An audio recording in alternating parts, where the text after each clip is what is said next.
What if I told you that the biggest lie ever told to you about success, happiness, and fulfillment is that focusing on yourself is selfish? What if everything you've been taught about putting others first, sacrificing your own needs, and constantly giving until you have nothing left is actually the exact reason why you're stuck, exhausted, and living a life that doesn't even feel like your own? Right now, at this very moment, you are being programmed to believe that self-focus is narcissistic, that prioritizing your own growth is somehow wrong, and that the only way to be a good person is to constantly put everyone else's needs before your own. But here's the brutal truth they don't want you to know. This mentality is destroying your life, your potential, and ironically, your ability to actually help anyone else. You cannot give what you do not have. You cannot lead others to a place you've never been. You cannot inspire confidence if you don't possess it yourself. You cannot create abundance for others if you're living in scarcity.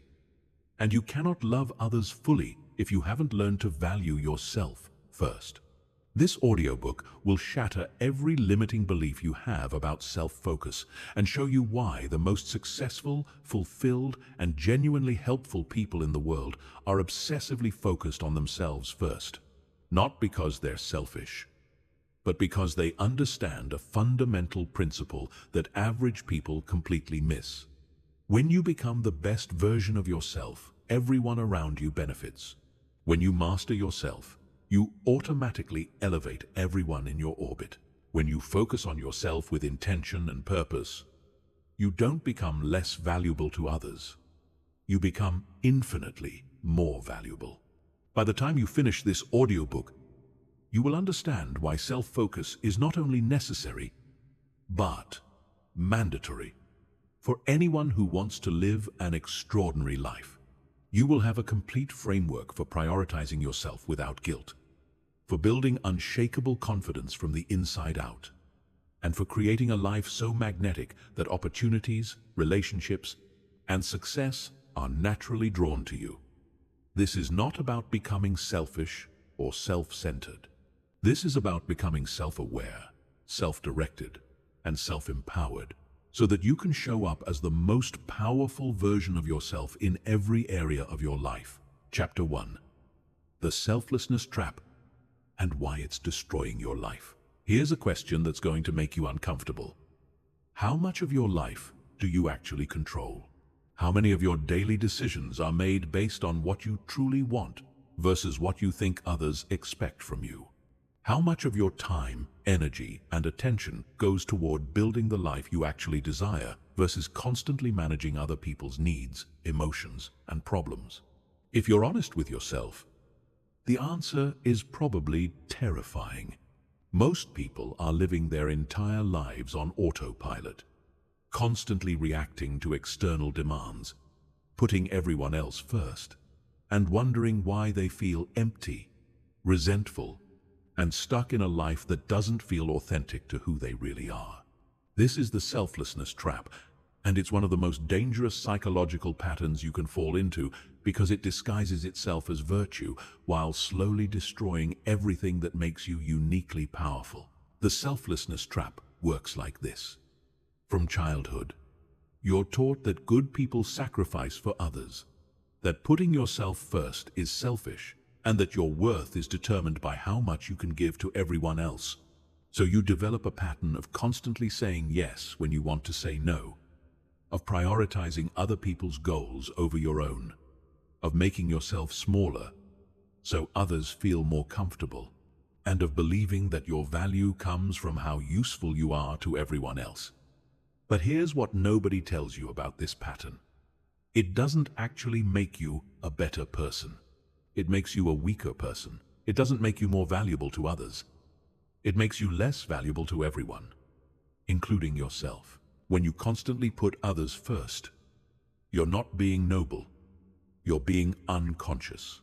You're operating from a scarcity mindset that says there isn't enough success, happiness, or fulfillment to go around.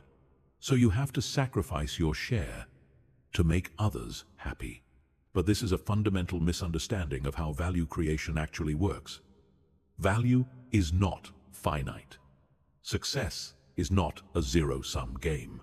When you focus on becoming the most powerful, capable, and fulfilled version of yourself, you don't take anything away from anyone else. You expand the total amount of value available to everyone around you. Think about the people in your life who inspire you the most.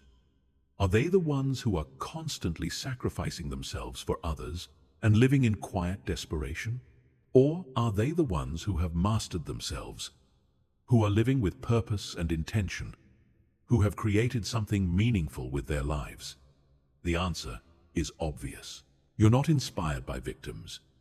You're inspired by victors. You're not motivated by people who have given up on their dreams to make everyone else comfortable. You're motivated by people who have pursued their dreams relentlessly and created something extraordinary in the process.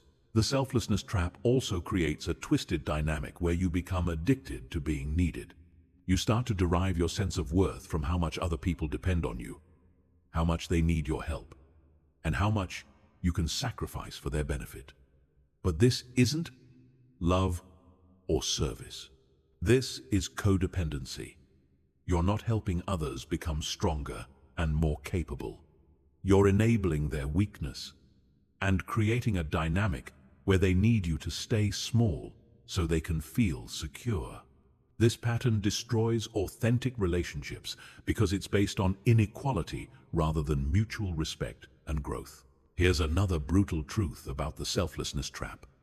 When you don't prioritize your own development, growth, and well-being, you have nothing of real value to offer anyone else. You might think you're being helpful by constantly giving your time and attention to others, but what you're actually giving them is the energy of someone who doesn't value themselves enough to invest in their own potential. You're modeling for them that self-neglect is normal, that dreams are meant to be sacrificed, and that the highest aspiration in life is to make yourself useful to other people rather than to become the fullest expression of who you're capable of being. The most dangerous part of the selflessness trap is that it prevents you from ever discovering what you're truly capable of. When all your time and energy goes toward managing other people's lives, you never have the space to explore your own potential, to develop your unique gifts, to pursue your deepest interests, or to create something meaningful that could benefit far more people than your constant availability ever could. You become a slave to other people's immediate needs, instead of a creator of long-term value. Breaking free from the selflessness trap requires a fundamental shift in how you think about service, value, and responsibility. True service is not about making yourself constantly available to solve other people's problems. True service is about becoming so skilled, so capable, and so fulfilled that your very presence elevates everyone around you. It's about modeling what's possible when someone commits fully to their own development and growth. It's about creating value from a place of abundance rather than giving from a place of depletion. The most generous thing you can do for the people you care about is to become the most powerful version of yourself. When you focus on developing your skills, expanding your consciousness, building your confidence, and creating a life you're genuinely excited about, you give everyone around you permission to do the same. You stop enabling their limitations and start inspiring their potential. You stop being a crutch that keeps them weak and start being an example that shows them what strength looks like. Chapter 2. The energy economics that governs everything in your life. Most people have no idea how energy actually works. And this ignorance is costing them everything. They think energy is infinite, that they can give endlessly without consequence, that saying yes to everyone and everything is somehow sustainable, and that their well-being will somehow magically take care of itself while they focus on everyone else's needs. This is not just naive, it's destructive. Energy is the most valuable currency you possess, and how you manage it will determine the quality of every single area of your life. Energy economics is simple.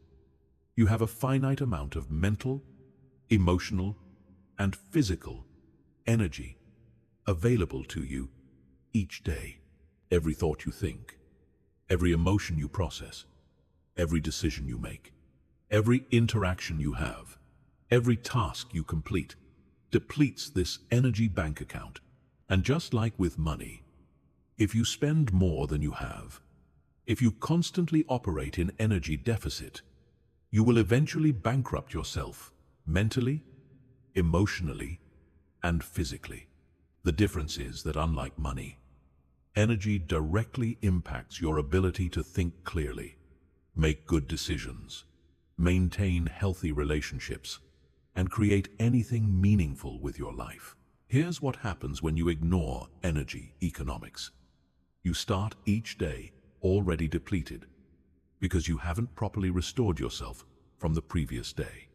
You say yes to requests that drain you because you haven't learned to evaluate opportunities based on their energy return on investment.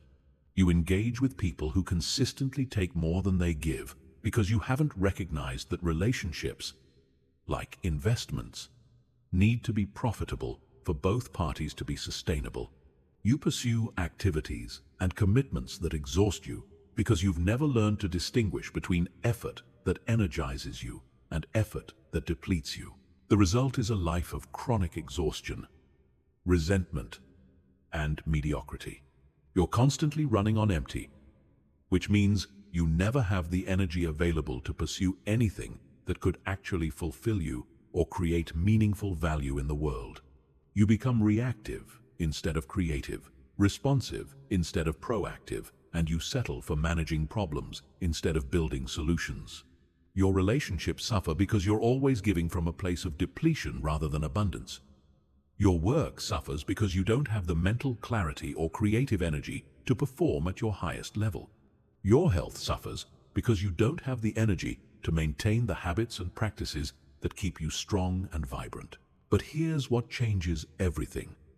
When you understand energy economics and start managing your energy like the precious resource it is, your entire life transforms.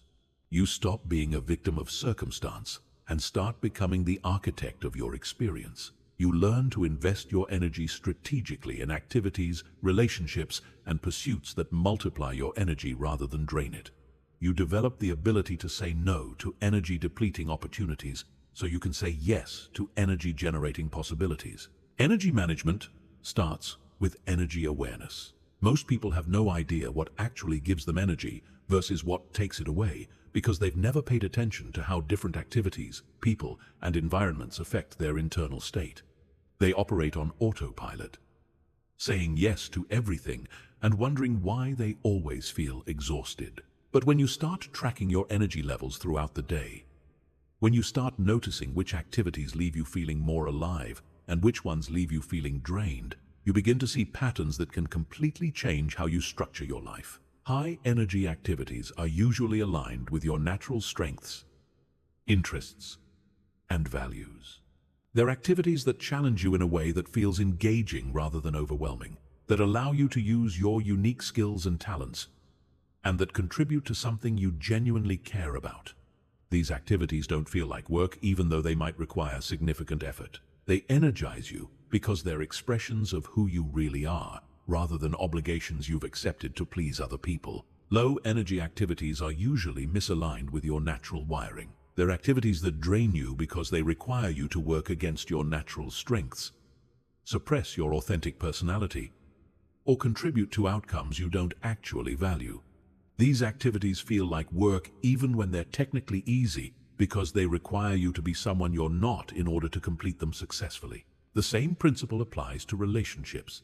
High-energy relationships are those where both people are committed to mutual growth, where there's genuine respect and appreciation, where both parties contribute value to each other's lives, and where you feel more like yourself when you're with them rather than less. These relationships energize you because they're based on authenticity, reciprocity, and shared growth. Low-energy relationships are those where you constantly have to manage someone else's emotions, where you're giving significantly more than you're receiving, where you have to suppress parts of yourself to maintain the relationship, or where the other person consistently drains your emotional resources without contributing to your well-being. These relationships exhaust you because they require you to operate from depletion rather than abundance. Once you understand the difference between energy-generating and energy-depleting activities and relationships, you can start making strategic decisions about how to structure your life. This doesn't mean avoiding all challenging or difficult situations. It means choosing your challenges strategically based on whether they're likely to expand your capacity and contribute to your growth, or whether they're likely to diminish your resources and limit your potential. The highest performing people in any field understand energy economics intuitively. They protect their energy like their life depends on it, because they understand that their energy is their life. They're selective about what they commit to, ruthless about eliminating energy drains, and strategic about investing their energy in activities and relationships that compound over time. They understand that focusing on themselves first isn't selfish. It's essential for maintaining the energy required to create value in the world. When you master energy economics, you stop living in survival mode and start living in creation mode. You have the mental clarity to think strategically about your life. Instead of just reacting to whatever happens to you, you have the emotional resources to build meaningful relationships instead of just managing other people's problems. You have the physical vitality to pursue challenging goals instead of just trying to make it through each day. You become a source of energy for others instead of a drain on their resources. Chapter 3. The magnetic effect of authentic self-development. There's a phenomenon that happens when you truly commit to developing yourself that most people never experience because they never actually prioritize their own growth. It's called the magnetic effect. And it's the reason why some people seem to effortlessly attract opportunities, relationships, and success, while others struggle endlessly despite working just as hard.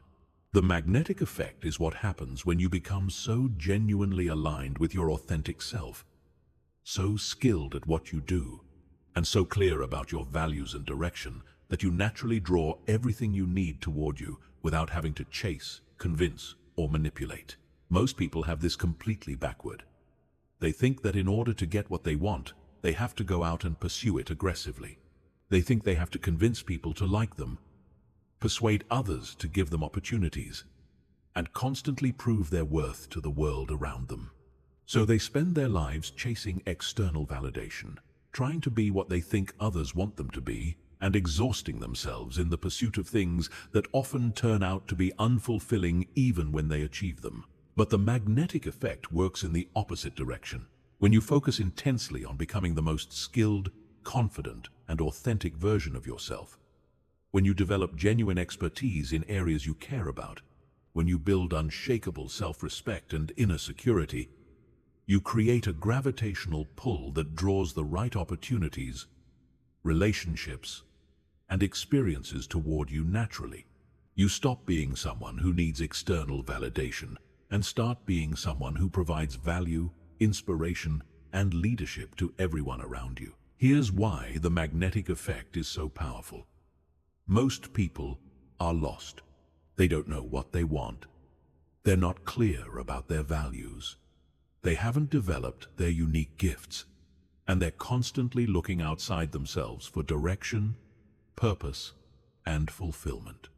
When they encounter someone who has done the inner work to become genuinely self-directed, self-confident, and self-aware, they're naturally drawn to that person's energy because it represents something they desperately want but don't know how to create for themselves. The magnetic effect is not about being perfect or having everything figured out.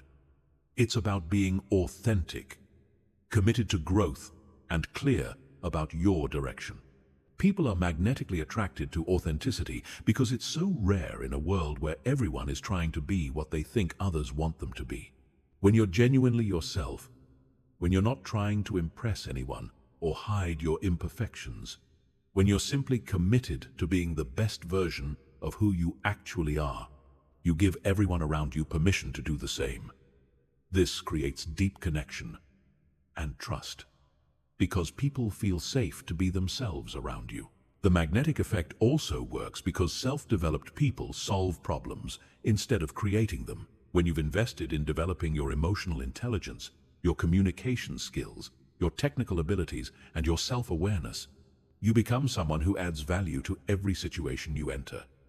You're not constantly creating drama, requiring emotional management, or needing others to solve your problems. Instead, you're someone who can be counted on to contribute solutions, insights, and positive energy. This makes you invaluable in both personal and professional relationships. But here's what's crucial to understand. The magnetic effect only works when your self-development is genuine rather than strategic. If you're developing yourself primarily to impress others or to get something from the external world, people will sense the inauthenticity and the manipulation. True magnetism comes from developing yourself because you're genuinely committed to becoming the fullest expression of your potential, not because you want to attract specific outcomes. This is why so many self-help approaches fail. People read about techniques and strategies for attracting success or relationships, but they approach these techniques from a place of neediness and manipulation rather than genuine growth. They're trying to use self-development as a tool to get external validation, rather than as a path to internal fulfillment. This creates a desperate energy that repels the very things they're trying to attract. Authentic self-development that creates the magnetic effect involves several key components. First, you have to develop genuine self-respect by consistently following through on commitments to yourself. This means doing what you say you're going to do, even when no one is watching, even when it's difficult, and even when you don't feel like it. Self-respect cannot be faked or borrowed. It has to be earned through consistent action aligned with your values and goals. Second, you have to develop real competence in areas that matter to you. This means identifying your natural strengths and interests, and then systematically building expertise through deliberate practice, continuous learning, and consistent application. Competence creates confidence, and confidence is magnetic because it's rare. Most people are insecure about their abilities because they've never committed to developing them systematically. Third, you have to develop emotional mastery, which means learning to manage your internal state regardless of external circumstances. This includes the ability to remain calm under pressure, to process emotions without being overwhelmed by them, to communicate clearly even in difficult situations, and to maintain a positive outlook even when facing challenges. Emotional mastery is magnetic because most people are slaves to their emotions and are constantly looking for others to help them feel better. Fourth, you have to develop clarity about your values, purpose, and direction. This means spending time in self-reflection, identifying what genuinely matters to you as opposed to what you think should matter to you, and making decisions based on this internal compass rather than external expectations. Clarity is magnetic because most people are confused about what they want and are constantly seeking guidance from others. When you combine self-respect, competence, emotional mastery, and clarity, you create a presence that naturally attracts the right opportunities and relationships. You become someone that others want to be around, work with, and support, because being in your presence elevates their own experience. You stop chasing external validation because you've developed internal validation. You stop trying to convince others of your worth because your worth becomes self-evident through your actions and presence. The magnetic effect also creates a positive feedback loop. The more you focus on authentic self-development, the more you attract people and opportunities that support your continued growth. The better the quality of relationships and experiences you attract, the more resources you have available for further self-development. This creates an upward spiral that compounds over time, leading to levels of fulfillment and success that are impossible to achieve through external pursuit alone. Chapter 4.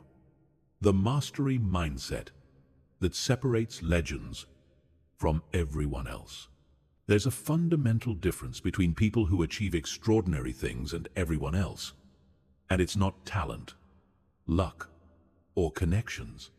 It's their relationship with mastery. While most people approach life as consumers, always looking for what they can get, legends approach life as creators, always focused on what they can become.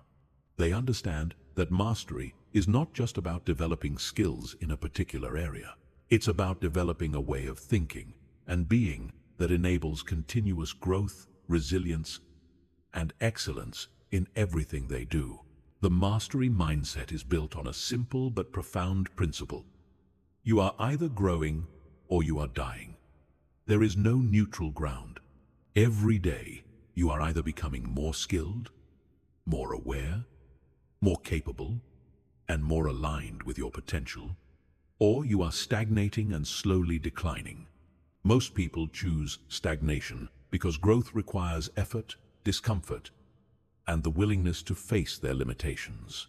But legends choose growth because they understand that the pain of growth is temporary, while the pain of regret is permanent. Here's what separates the mastery mindset from the average mindset. Average people want to be good enough. They want to reach a level of competence where they can be comfortable, secure, and avoid criticism. They see learning and development as something you do until you reach an acceptable level, and then you stop because you've arrived.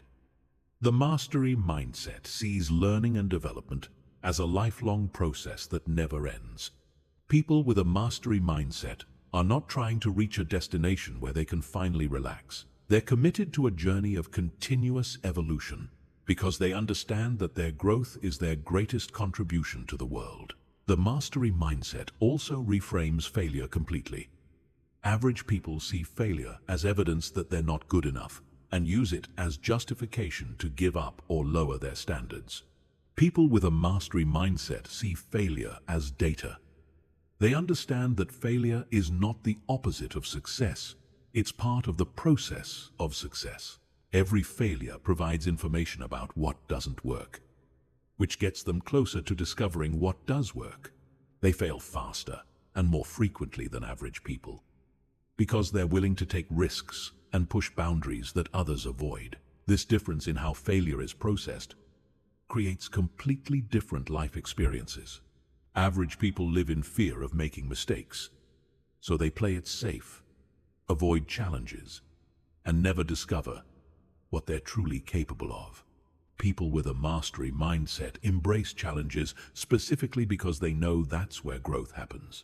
They understand that comfort is the enemy of greatness, and that the only way to expand your capabilities is to consistently operate at the edge of your current abilities. The mastery mindset is also characterized by what psychologists call intrinsic motivation.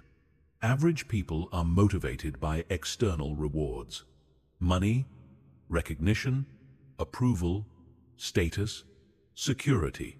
While these things are nice to have, they're not sustainable sources of motivation because they depend on factors outside your control. People with a mastery mindset are motivated by the inherent satisfaction of becoming better, of solving complex problems, of creating something meaningful, and of expressing their unique capabilities.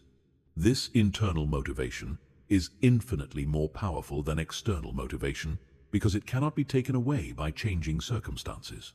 Here's why intrinsic motivation is so crucial for long-term success. External rewards provide temporary satisfaction, but they don't create lasting fulfillment. You might feel good for a moment when you receive recognition or achieve a goal, but that feeling fades quickly, and you need another hit of external validation to feel good again. This creates an addiction to external approval that makes you dependent on other people's opinions and reactions for your sense of worth and satisfaction. But when you're motivated by mastery itself, by the process of growth and development, you create a sustainable source of fulfillment that doesn't depend on external circumstances. You enjoy the daily practice of getting better. You find satisfaction in small improvements, and incremental progress. You don't need to wait for major achievements or external recognition to feel successful, because you measure success by your commitment to the process rather than by specific outcomes. The mastery mindset also changes your relationship with competition. Average people see other people's success as a threat to their own possibilities. They think that if someone else wins, it means they lose. People with a mastery mindset see other people's success as inspiration and information. They study successful people not to compete with them, but to learn from them. They understand that there's no limit to how many people can achieve mastery, and that other people's excellence expands the possibilities for everyone. This shift from competition to collaboration creates completely different relationships and opportunities. When you're focused on your own mastery rather than on beating others, you naturally attract other people who are committed to growth and excellence. You build relationships based on mutual respect and shared values, rather than comparison and insecurity. You become someone that high performers want to work with and learn from, because you're focused on creating value rather than claiming credit. The mastery mindset also requires what Carol Dweck calls a growth mindset, as opposed to a fixed mindset. A fixed mindset believes that abilities, intelligence, and talents are static traits that cannot be significantly developed. This leads to avoiding challenges, giving up easily when faced with obstacles, and feeling threatened by other people's success. A growth mindset believes that abilities can be developed through dedication, hard work, and learning from failure. This leads to embracing challenges, persisting through obstacles, and finding inspiration in other people's success. But the mastery mindset goes beyond even the growth mindset. It's not just about believing you can improve. It's about being obsessed with improvement. It's about making growth and development the central organizing principle of your life. It's about consistently asking yourself, how can I get better today? What can I learn from this experience? How can I approach this more effectively? What would mastery look like in this situation? People with a mastery mindset also understand the compound effect of small, consistent improvements. They don't need to make massive changes overnight. They focus on getting slightly better every day, understanding that small improvements compound over time into extraordinary results. They're patient with the process, but urgent about daily action. They measure their progress in terms of years and decades rather than days and weeks. The mastery mindset ultimately creates a completely different quality of life. Instead of being driven by fear, insecurity, and external validation, you're driven by curiosity, growth, and the intrinsic satisfaction of developing your potential. Instead of comparing yourself to others, you compare yourself to who you were yesterday. Instead of avoiding challenges, you seek them out, because you know that's where transformation happens. Instead of being threatened by other people's success, you're inspired by it because it shows you what's possible. When you adopt the mastery mindset, focusing on yourself stops being selfish and starts being strategic. You understand that your commitment to your own development is the greatest gift you can give to the world, because the more skilled, aware, and capable you become, the more value you can create for everyone around you. You stop apologizing for prioritizing your growth and start recognizing it as a responsibility you have to yourself and to everyone whose life you have the potential to impact. Chapter 5. The boundary system that protects your energy and potential. One of the most crucial skills you can develop in your journey of focusing on yourself is the ability to set and maintain clear boundaries. But most people completely misunderstand what boundaries actually are and why they're essential. They think boundaries are about being mean, selfish, or antisocial. They think boundaries will damage their relationships and make them less likable. This is exactly backward. Boundaries are actually what make authentic, healthy relationships possible.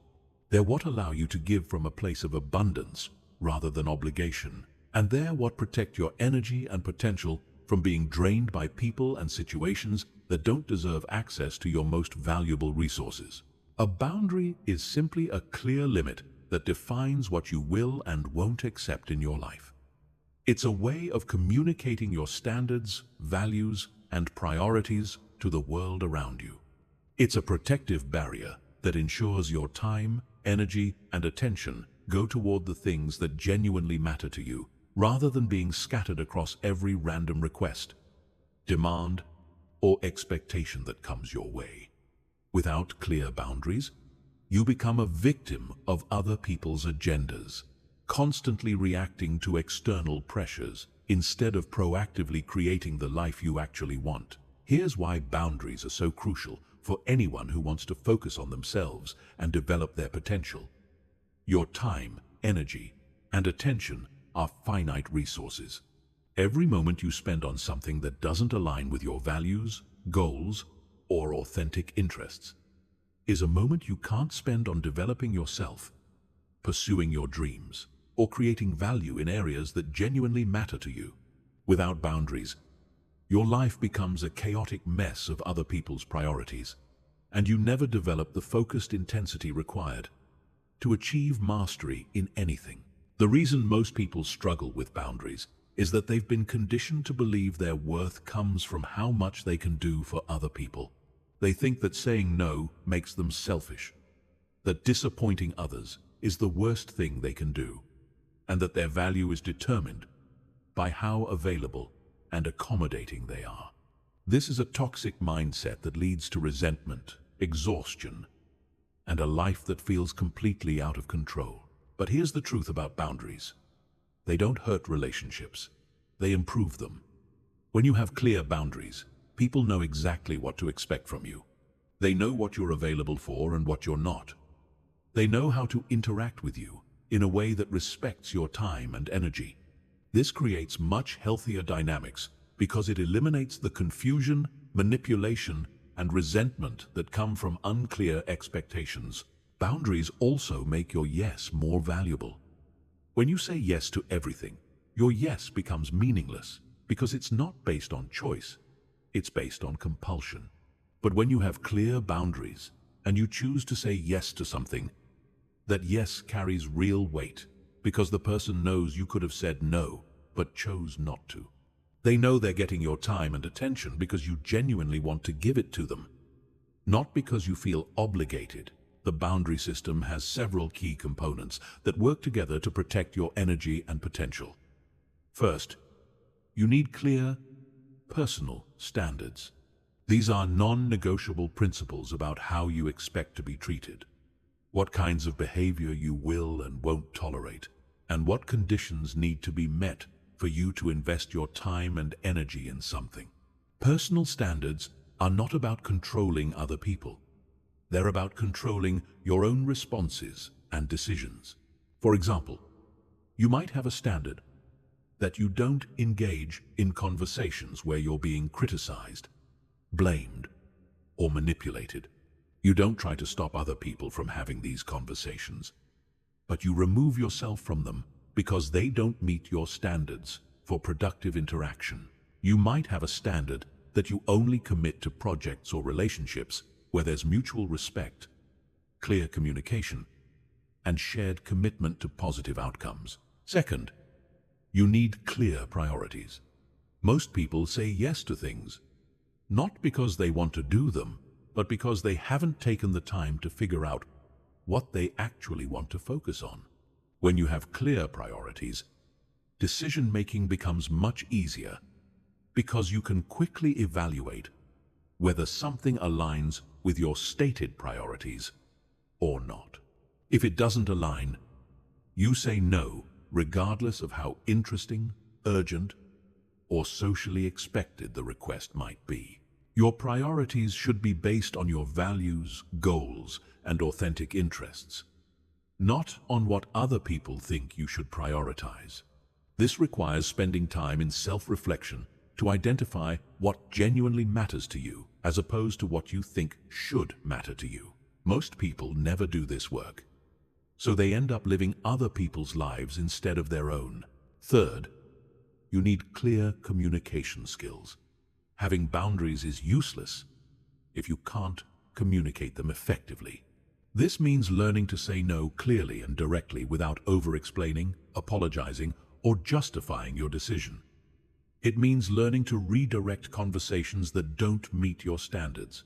It means learning to express your needs, expectations, and limits in a way that's firm but respectful. Most people struggle with boundary communication because they're afraid of conflict or disappointing others. But conflict is not necessarily negative.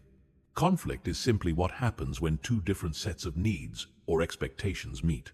Healthy conflict can lead to better understanding, clearer communication, and stronger relationships. The goal is not to avoid conflict, but to navigate it skillfully. Fourth, you need consistent enforcement. Boundaries that aren't enforced aren't boundaries. They're suggestions. If you set a limit and then don't follow through when someone crosses it, you're teaching them that your boundaries don't actually matter. This trains people to disrespect your limits and creates a pattern where you constantly feel violated and resentful. Enforcement doesn't mean being harsh or punitive. It simply means following through on the consequences you've communicated. If someone consistently violates your boundaries, you reduce their access to your time and energy. If someone doesn't respect your standards, you don't invest in a relationship with them. If someone doesn't align with your priorities, you don't say yes to their requests. The boundary system also requires you to take responsibility for your own choices. It's not other people's job to respect your boundaries if you haven't clearly communicated them. It's not other people's job to manage your time and energy for you. It's not other people's fault if you say yes to things you don't want to do. You are responsible for setting clear limits, communicating them effectively, and enforcing them consistently. When you implement a strong boundary system, several things happen that dramatically improve your life. First, you stop feeling like a victim of circumstances and start feeling empowered to create the experiences you want. Second, you attract higher quality relationships because you're no longer available to people who don't respect your standards. Third, you have much more time and energy available for the things that genuinely matter to you, because you're not constantly scattered across random obligations. Fourth, you develop much stronger self-respect, because you're consistently honoring your own needs and values, instead of sacrificing them for other people's comfort. The boundary system is not about being antisocial or selfish.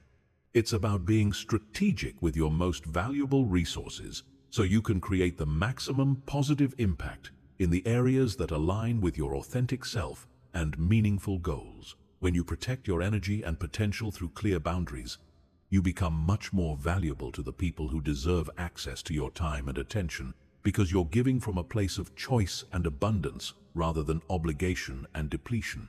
Chapter 6. The vision clarity that transforms everything. Most people are living their lives completely backwards, and they don't even realize it. They're making decisions based on what other people expect, what society tells them they should want, what their family thinks is appropriate, or what seems safe and acceptable. They're constantly reacting to external circumstances instead of creating from an internal vision.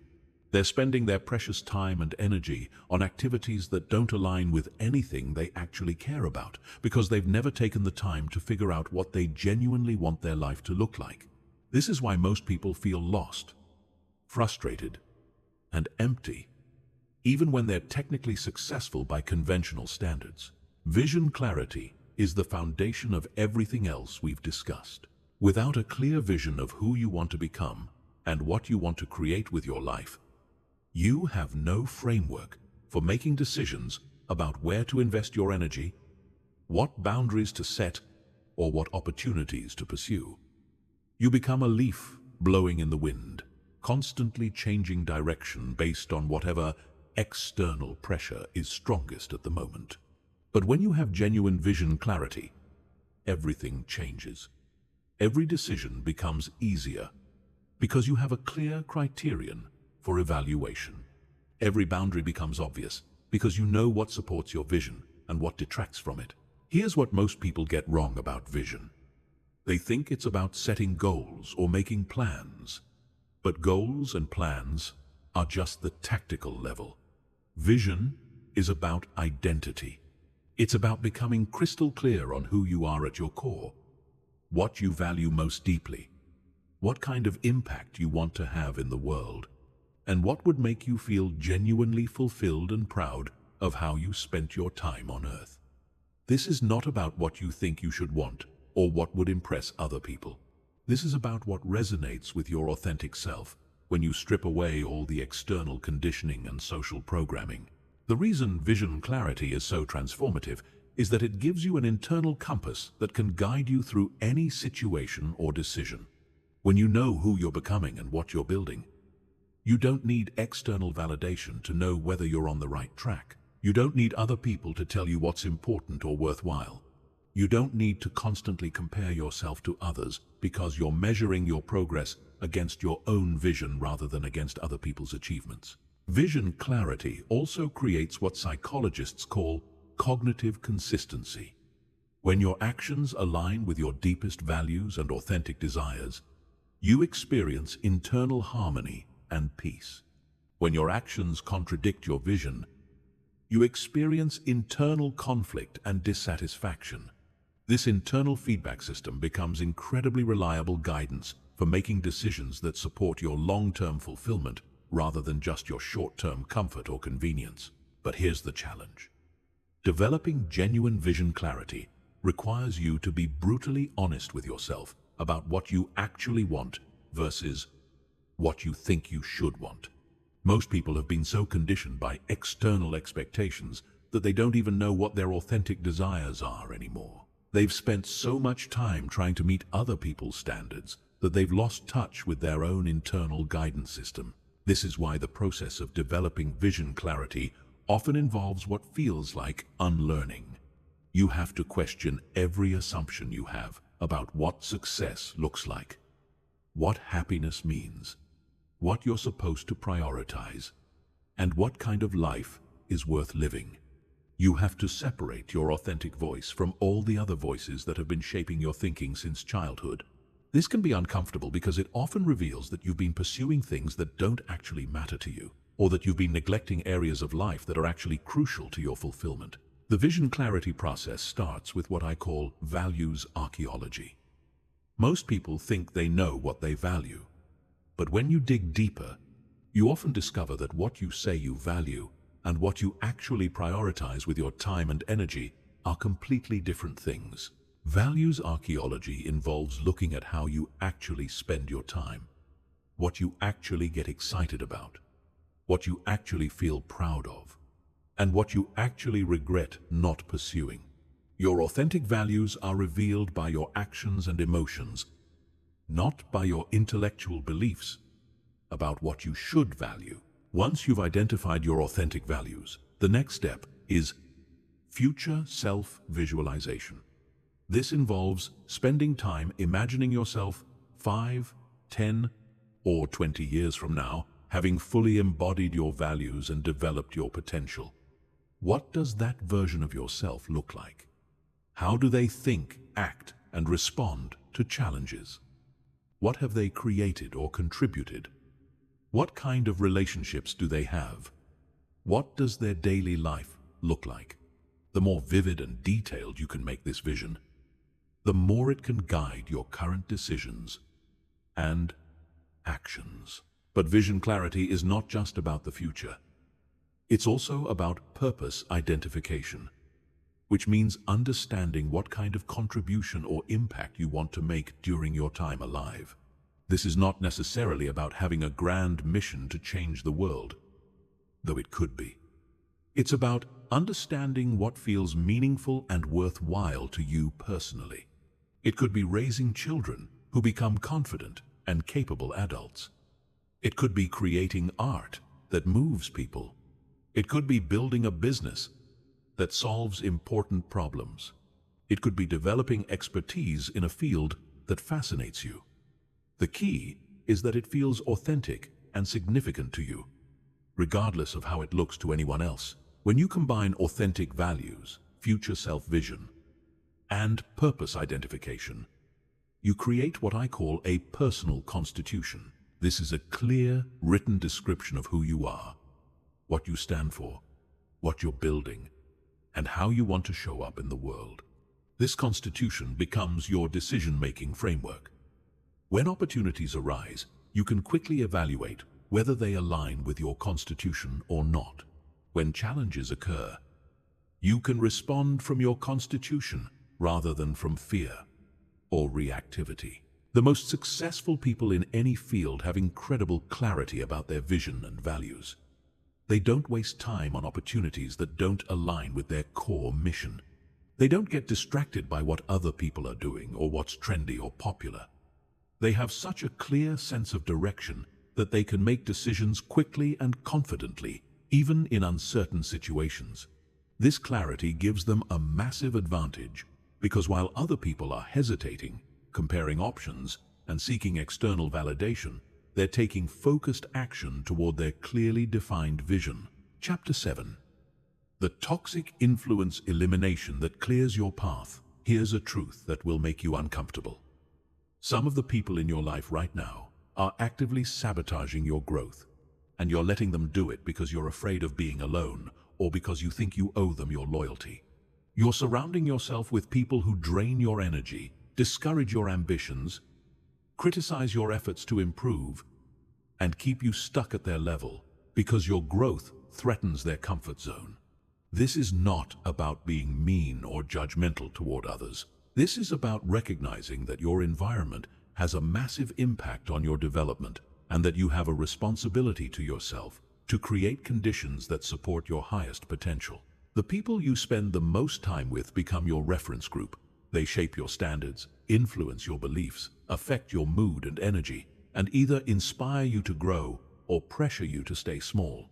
If you're constantly surrounded by people who complain about their lives but never take action to improve them, you'll start to see that as normal. If you're constantly around people who mock ambition, criticize success, and discourage taking risks, you'll internalize those attitudes and limit your own possibilities. If you're constantly around people who are negative, gossipy, or drama-focused, you'll find it much harder to maintain the positive, focused mindset required for significant achievement. This is not about judging other people or thinking you're better than them. Everyone is at different stages of their development, and everyone has their own path to walk. But you have to be honest about whether the people in your life are supporting your growth or hindering it. You have to be strategic about who gets access to your time, energy, and attention, because these are your most valuable resources and they directly impact your ability to become who you're capable of being. Toxic influences come in many forms, and they're often disguised as care, concern, or loyalty. The chronically negative friend, who constantly complains but never wants solutions. The family member who criticizes every goal you set because they're afraid of being left behind. The colleague who gossips about everyone and tries to drag you into drama and politics. The romantic partner who feels threatened by your success and subtly undermines your confidence. The social group that bonds over cynicism, complaint, and making fun of people who try to improve themselves. These influences are particularly dangerous because they often come from people you care about, and they're usually not intentionally malicious. They're just operating from their own fears, insecurities, and limited thinking. But the impact on your development is the same whether it's intentional or not. Every minute you spend in environments that reinforce limitation, negativity, or mediocrity is a minute you're not spending in environments that challenge you to grow, think bigger, and pursue your potential. The elimination process starts with honest assessment. Look at the people you spend the most time with and ask yourself, after spending time with this person, do I feel more energized or more drained? Do I feel more optimistic about my possibilities or more discouraged? Do I feel inspired to take action or more inclined to complain and make excuses? Do I feel more confident in my abilities or more insecure and self-doubting? Do our conversations focus on possibilities and solutions, or problems and limitations? This assessment will often reveal uncomfortable truths about relationships you've been maintaining out of habit, obligation, or fear, rather than because they're actually beneficial to your development.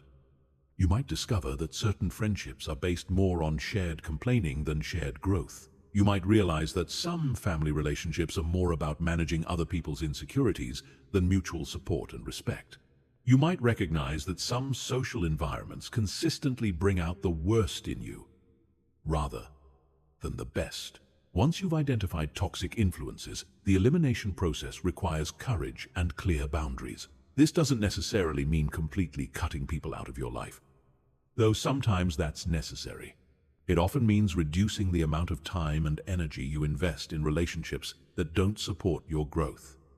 Changing the nature of your interactions with people who consistently drain you, and refusing to participate in conversations or activities that reinforce limitation and negativity. For example, you might decide that you're no longer available for complaining sessions that don't include any interest in solutions. You might choose to limit contact with family members who consistently criticize your goals and dreams. You might stop participating in social gatherings that revolve around gossip, criticism, or cynicism. You might end romantic relationships where your partner feels threatened by your growth instead of excited about it. This process is often difficult because it challenges the social conditioning that tells you to prioritize other people's comfort over your own development. You might feel guilty about setting boundaries with people who have been in your life for a long time. You might worry about being seen as selfish or arrogant. You might be afraid of being alone or of not having anyone to spend time with if you eliminate toxic influences. But here's what happens when you create space. By eliminating toxic influences, you make room for positive influences to enter your life. You start attracting people who are also committed to growth, who inspire you to be better, who support your ambitions, and who challenge you in productive ways. You discover communities and environments where your desire for improvement is celebrated rather than criticized. You find mentors, collaborators, and friends who elevate your thinking and encourage your potential. The people who belong in your life are those who inspire you to be better, who support your authentic goals, who celebrate your successes without resentment, who offer constructive feedback when you need it, and who challenge you to grow in positive ways. These are people who have their own ambitions and are working on their own development. So they understand the importance of focus, discipline, and continuous improvement. They don't try to keep you small because your growth doesn't threaten them. It inspires them. Chapter 8. The unshakable confidence that comes from within. Confidence is the most misunderstood concept in personal development. And this misunderstanding is keeping most people trapped in cycles of insecurity and external validation seeking.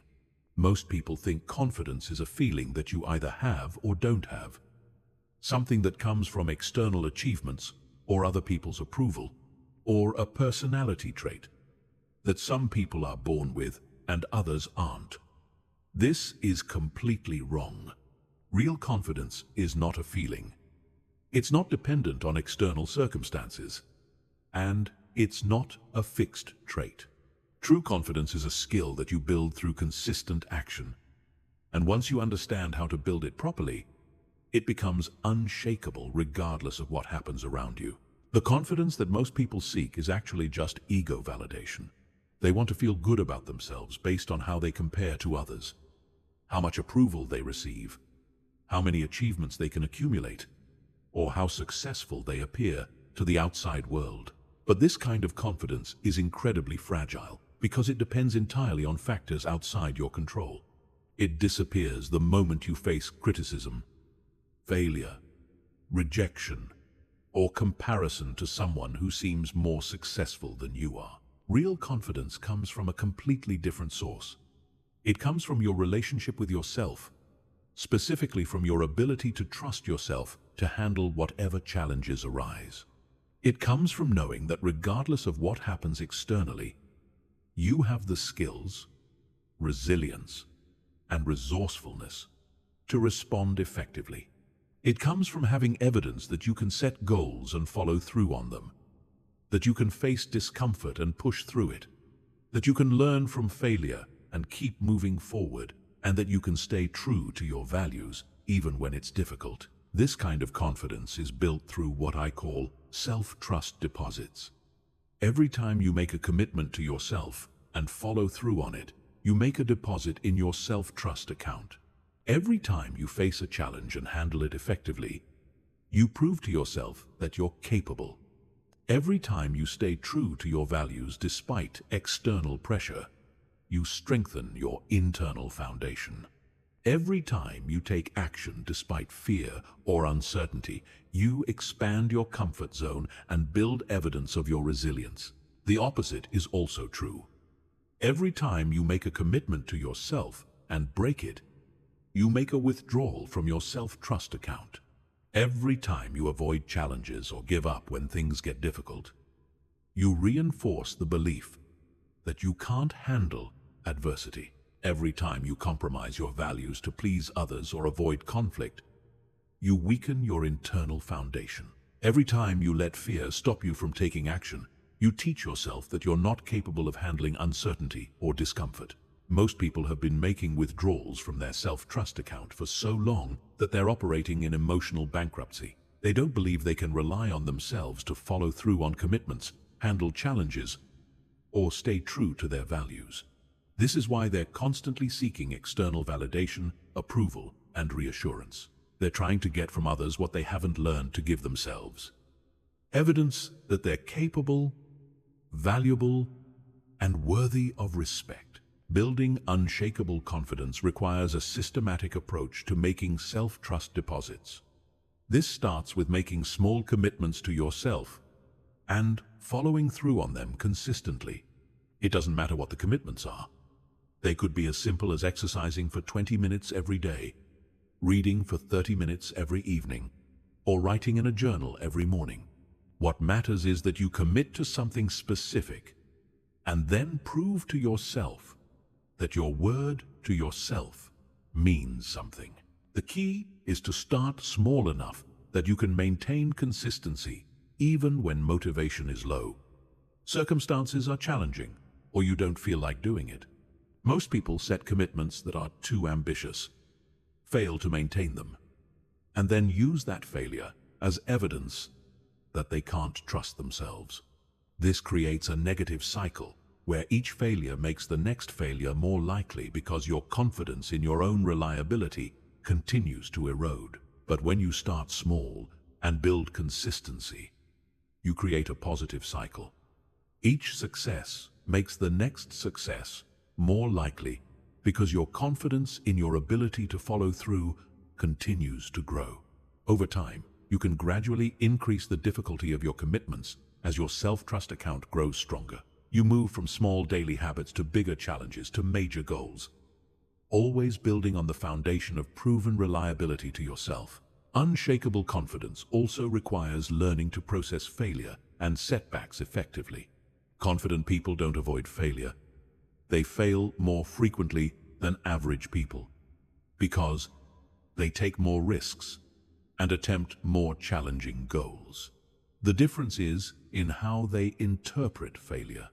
Instead of seeing failure as evidence of inadequacy, they see it as valuable feedback that helps them adjust their approach and improve their strategy. This reframing is crucial because it allows you to maintain confidence even in the face of temporary setbacks. You don't need to be perfect to be confident. You don't need to succeed at everything to trust yourself. You just need to know that you can learn from whatever happens and keep moving toward your goals. This kind of resilience is what allows truly confident people to attempt ambitious goals, recover from major setbacks, and maintain their sense of self-worth regardless of external circumstances. Another component of unshakable confidence is internal validation. Most people are constantly seeking approval, recognition, and reassurance from others because they haven't learned to validate themselves. They need external confirmation that they're doing well, making progress, or handling things appropriately. This makes them incredibly vulnerable to other people's opinions, moods, and judgments. But when you develop internal validation skills, you become much less dependent on external feedback for your sense of worth and confidence. You learn to recognize your own progress, celebrate your own improvements, and appreciate your own efforts, regardless of whether anyone else notices or acknowledges them.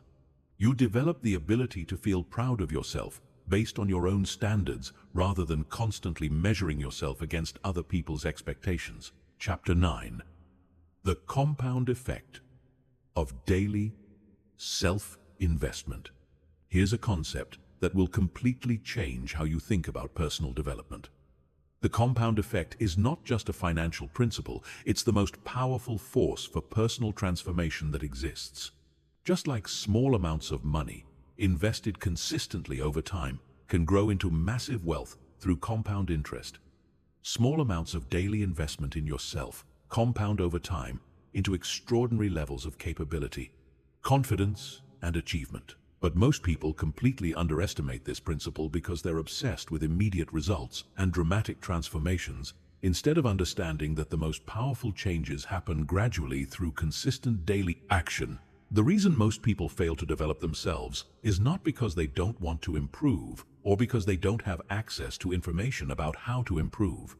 They fail because they expect change to be immediate and dramatic. And when they don't see fast results, they give up and conclude that personal development doesn't work. They try a new approach for a few days or weeks, don't see the transformation they were hoping for, and move on to the next strategy or give up entirely. This is like planting a seed and digging it up every few days to see if it's grown yet. But here's how the compound effect actually works in personal development. Small, seemingly insignificant actions taken consistently over time create massive transformations that appear sudden, but are actually the result of gradual accumulation. Reading 10 pages of a valuable book every day doesn't seem like much. But over a year, that's over 15 books, and an enormous expansion of knowledge and perspective. Exercising for 20 minutes every day doesn't seem like much. But over a year, that's more than 120 hours of physical conditioning and habit formation. Practicing a skill for 30 minutes every day doesn't seem like much. But over a year, that's more than 180 hours of deliberate practice and significant expertise development. The power of daily self-investment is that it's sustainable, cumulative, and creates momentum over time. Unlike dramatic attempts at change that require massive willpower and usually lead to burnout and reversal, small daily investments work with your psychology rather than against it. They're easy enough to maintain even when motivation is low, circumstances are challenging, or you're busy with other priorities. But they're substantial enough to create real progress when accumulated over time. Most people dramatically overestimate what they can accomplish in a week or a month, and dramatically underestimate what they can accomplish in a year or a decade through consistent daily action. They want to transform their lives overnight, so they attempt massive changes that are impossible to sustain. They try to go from never exercising to working out 2 hours every day, from never reading to reading 3 books per week, from never meditating to meditating for an hour every morning. These approaches almost always fail because they require such a dramatic shift from current habits that they create internal resistance and overwhelm. The compound effect approach works because it respects the way human psychology and habit formation actually operate. Your brain is designed to resist sudden, dramatic changes because they're interpreted as potential threats to your survival. But small, gradual changes can be integrated without triggering resistance.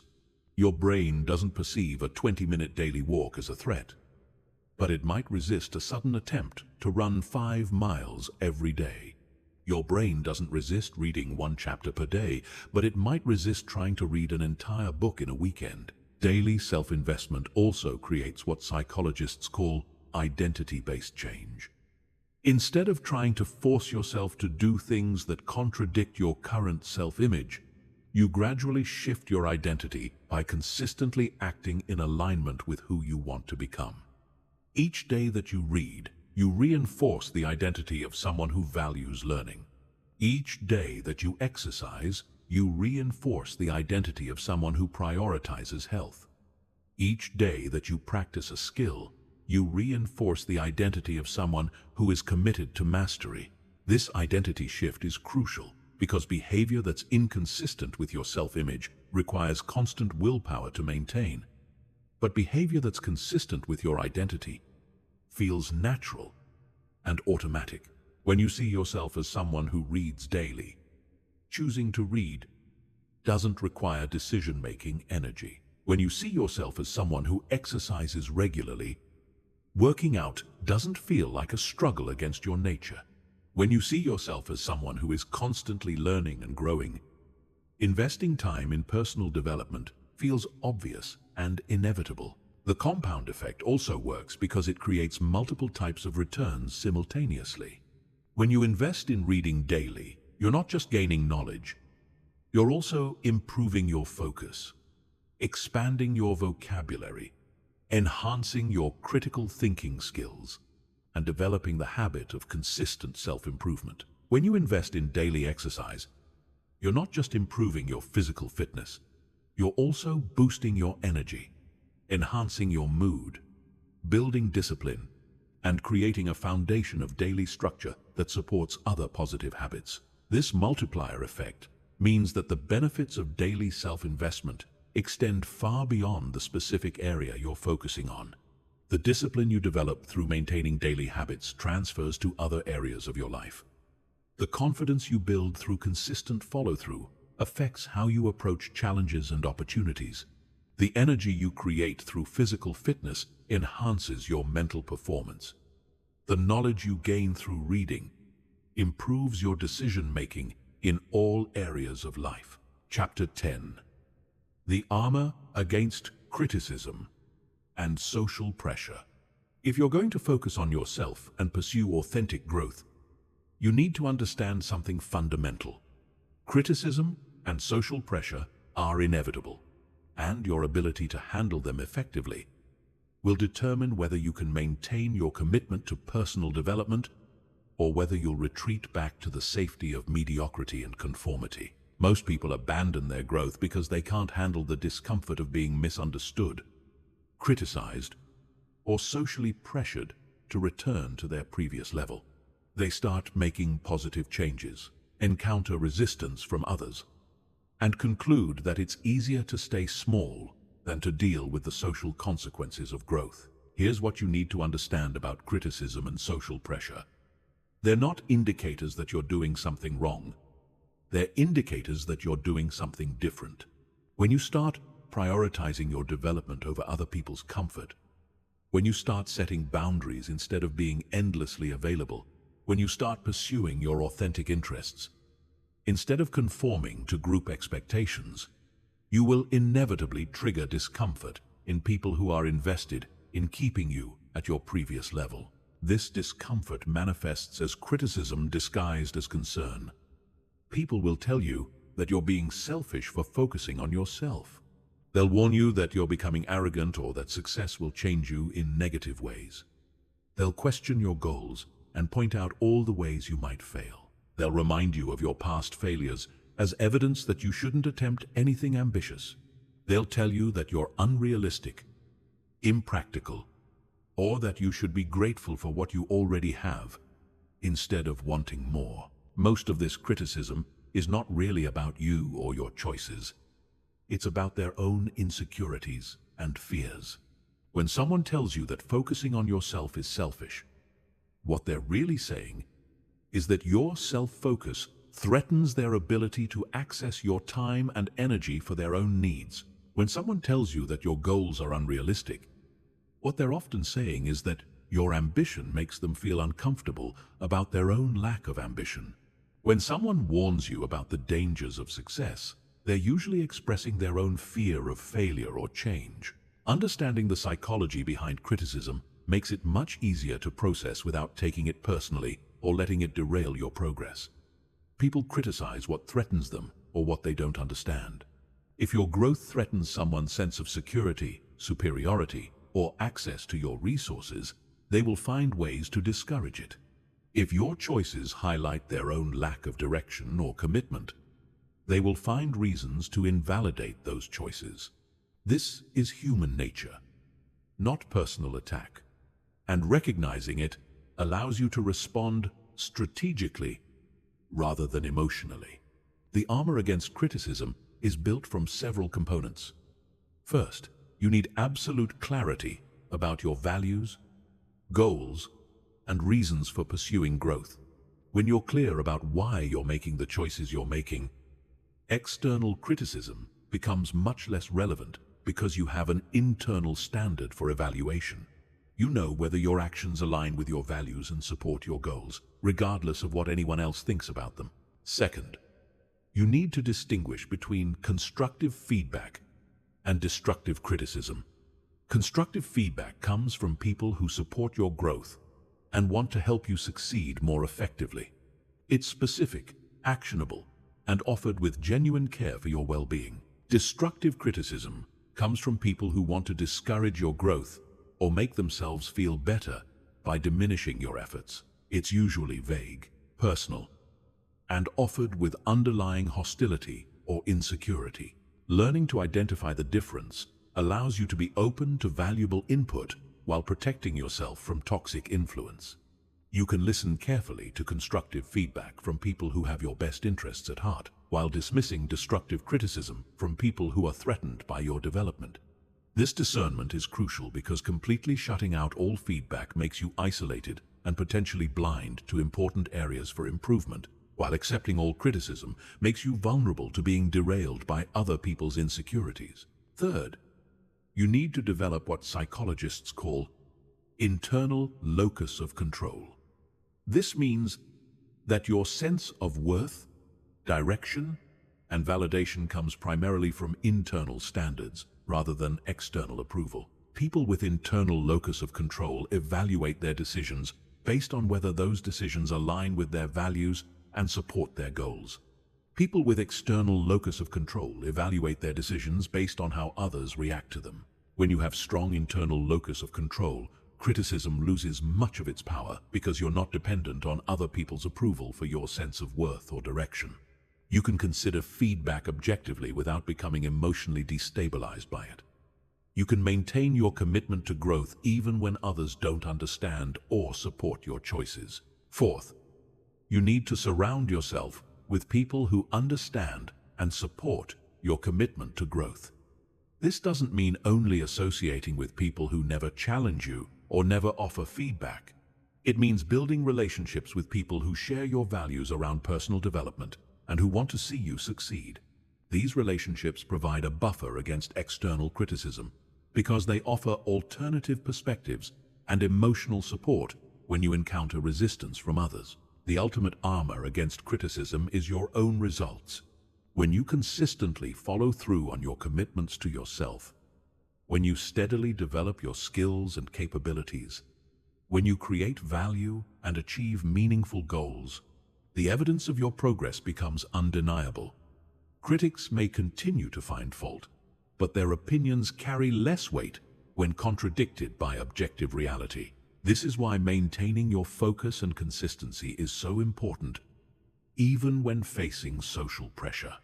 Every day that you prioritize your development over external approval, you strengthen your internal foundation and build evidence of your commitment to growth. Over time, this creates unshakable confidence in your ability to determine your own direction, regardless of what others think about it. Chapter 11. The execution mastery that separates dreamers from achievers. Here's the brutal truth about why most people never achieve their potential. They confuse thinking about goals with working toward goals. They mistake planning for progress, and they believe that understanding something intellectually is the same as implementing it practically.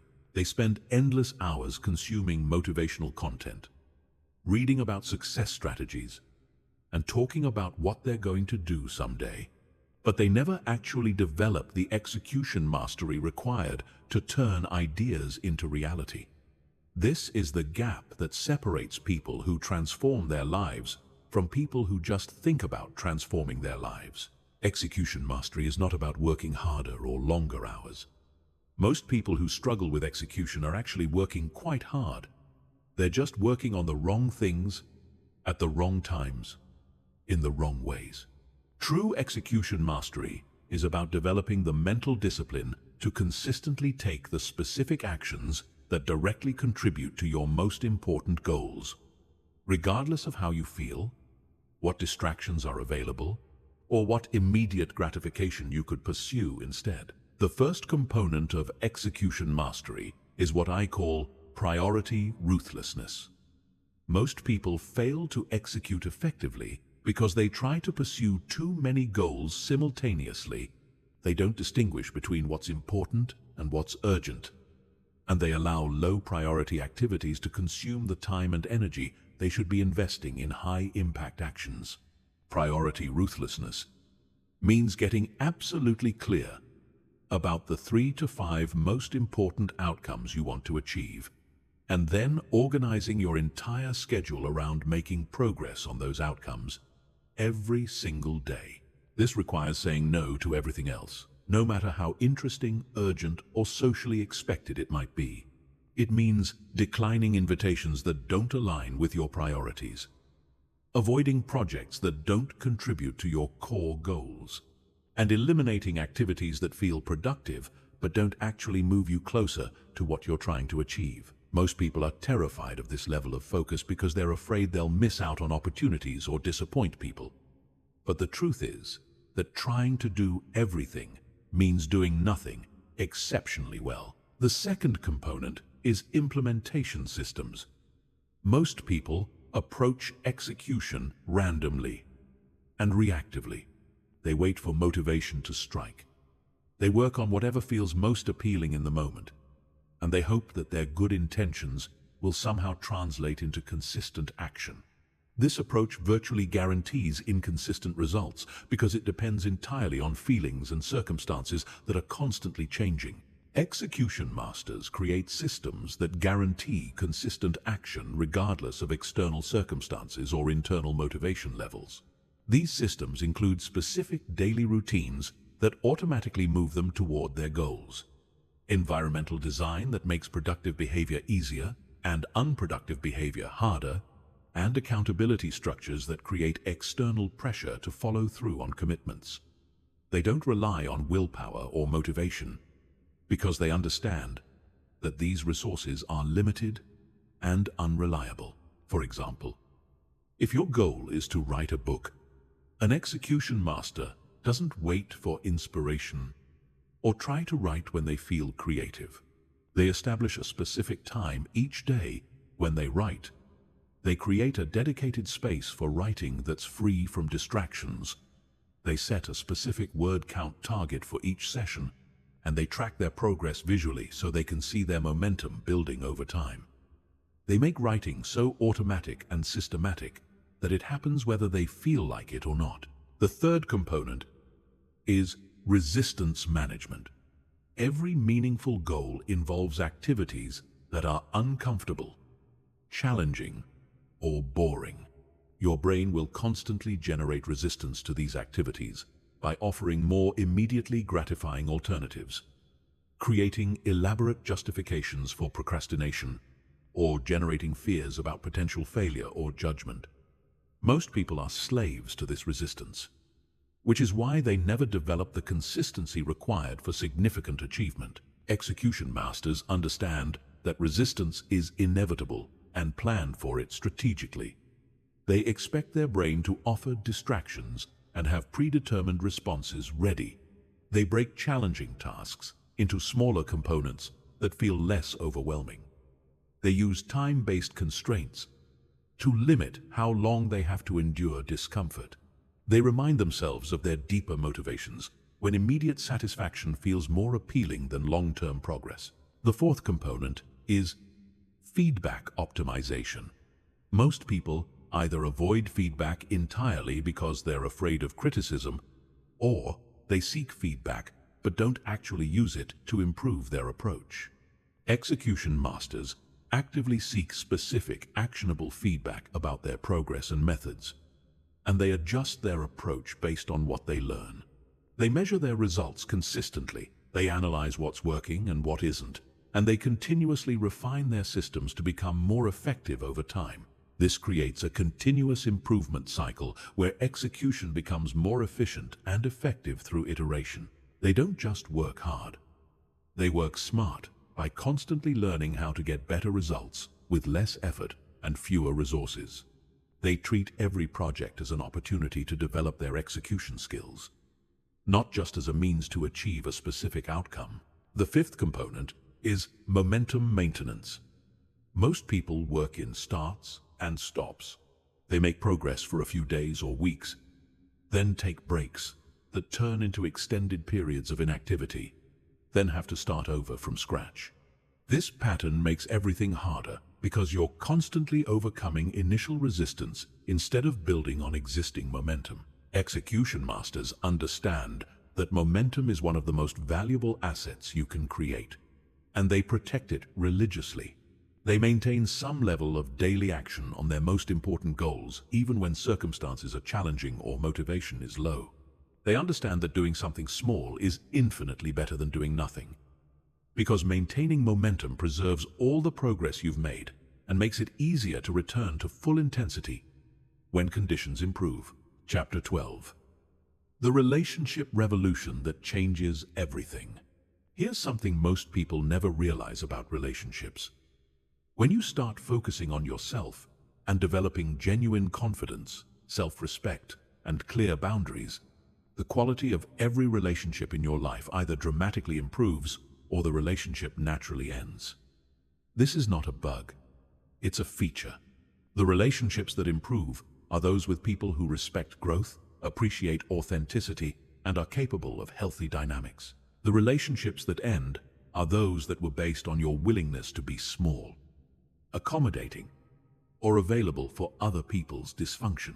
Most people are terrified of this relationship revolution because they're afraid of being alone.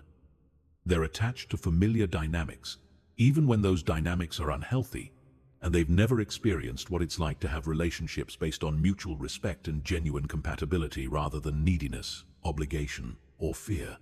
But here's what you need to understand. Low-quality relationships are worse than no relationships. Staying connected to people who drain your energy, disrespect your boundaries, or require you to suppress your authentic self is not love or loyalty. It's self-abandonment. When you focus on developing yourself, you naturally become less available for relationships that require you to be less than who you're becoming. You stop tolerating disrespect because you've learned to respect yourself. You stop accepting crumbs of affection because you've developed a strong sense of your own worth. You stop trying to fix or save other people because you're focused on your own growth and development. You stop being the therapist, the rescuer, or the constant giver in relationships where there's no reciprocity or mutual investment.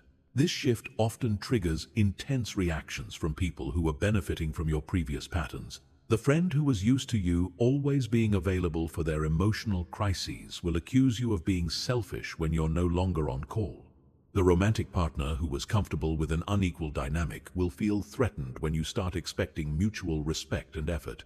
The family member who was used to controlling or manipulating you will escalate their behavior when your boundaries become firm and consistent. These reactions are not evidence that you're doing something wrong. They're evidence that you were previously in unhealthy dynamics and that your growth is disrupting patterns that weren't serving you. The people who truly care about you will respect your boundaries and support your development, even if they need time to adjust to the changes. The people who don't will reveal themselves through their resistance to your growth, and you'll have valuable information about whether these relationships are worth maintaining. The relationship revolution also involves attracting entirely new types of people into your life. When you have genuine self-respect, clear boundaries, and authentic confidence, you naturally attract others who share these qualities. You start connecting with people who are also committed to growth, who have their own goals and interests, who can contribute to your life rather than just taking from it, and who appreciate your authenticity rather than trying to change you. These new relationships feel completely different from what you may have experienced before. There's less drama because both people are emotionally mature. There's more mutual support because both people are invested in each other's success. There's more genuine intimacy because both people are comfortable being themselves rather than performing to please each other. There's more stability because the relationship is based on compatible values and mutual respect rather than neediness or fear. But attracting high-quality relationships requires you to become a high-quality person yourself. You can't have standards for others that you don't meet yourself. You can't expect respect from others if you don't demonstrate self-respect.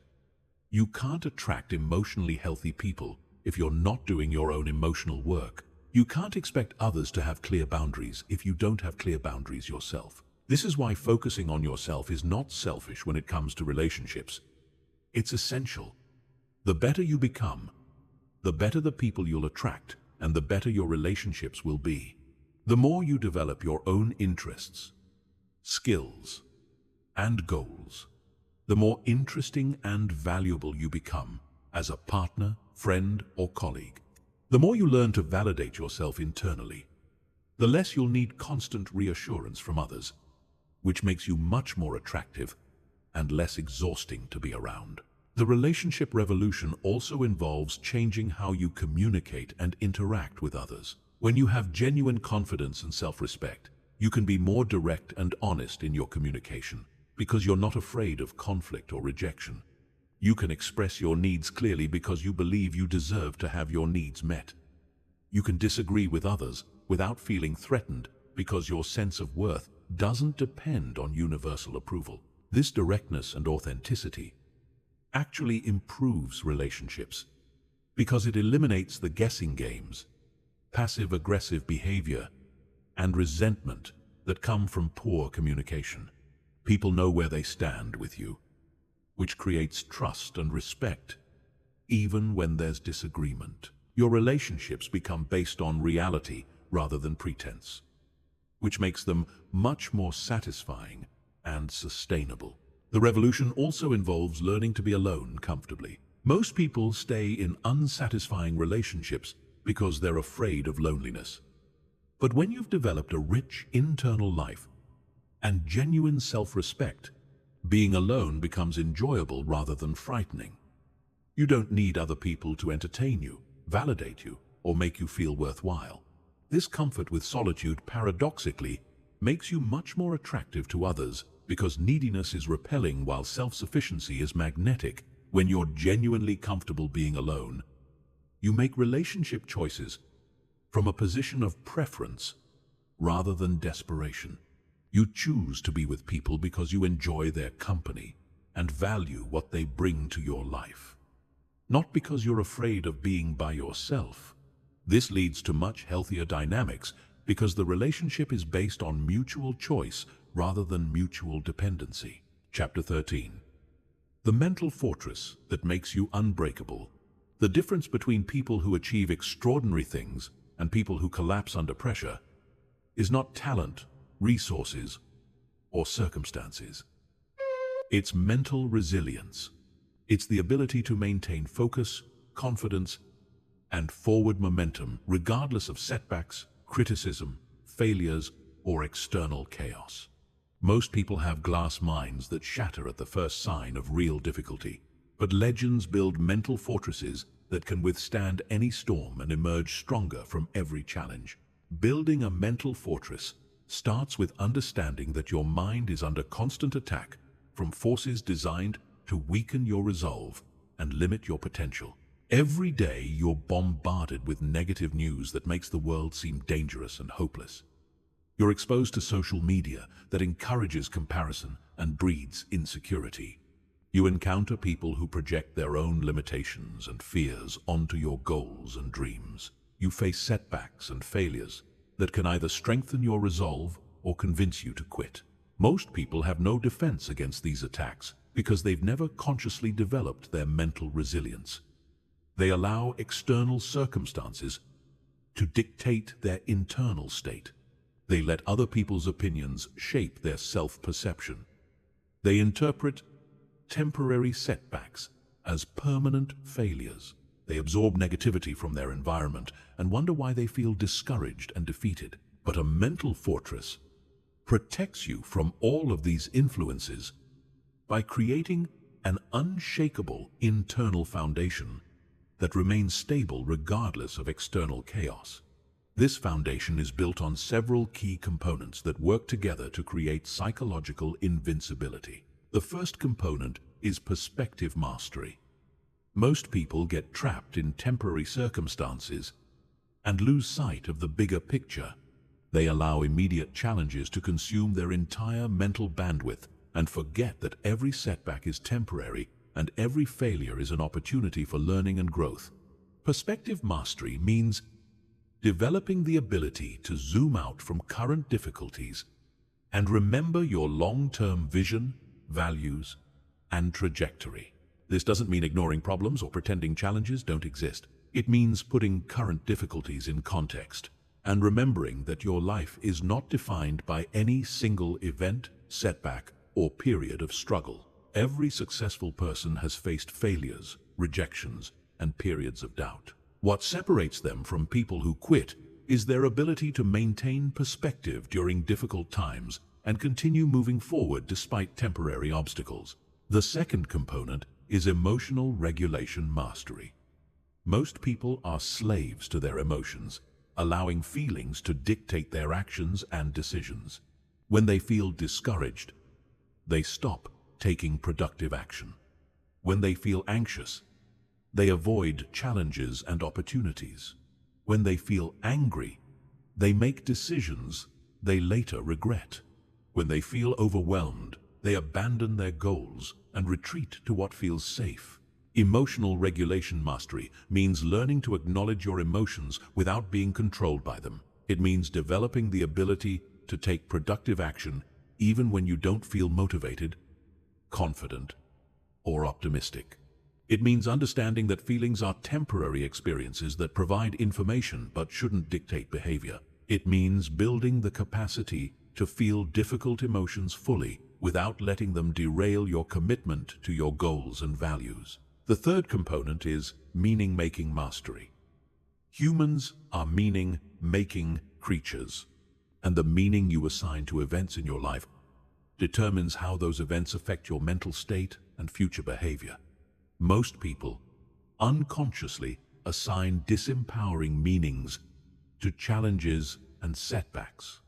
They interpret failure as evidence of inadequacy, criticism as confirmation of unworthiness, and obstacles as signs that they should quit or lower their standards. Meaning-making mastery involves consciously choosing empowering interpretations of difficult experiences. Instead of seeing failure as evidence of inadequacy, you see it as valuable feedback that helps you improve your approach.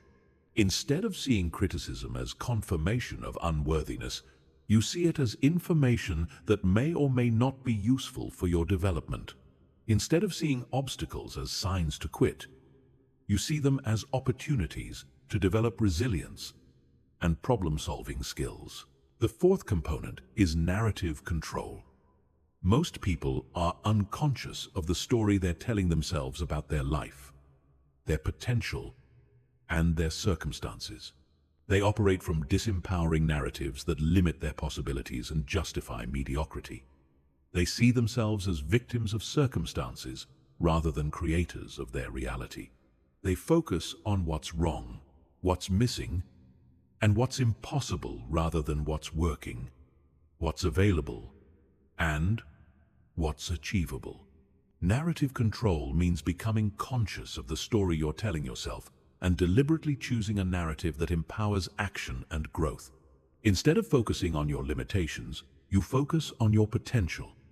Instead of dwelling on past failures, you focus on future possibilities.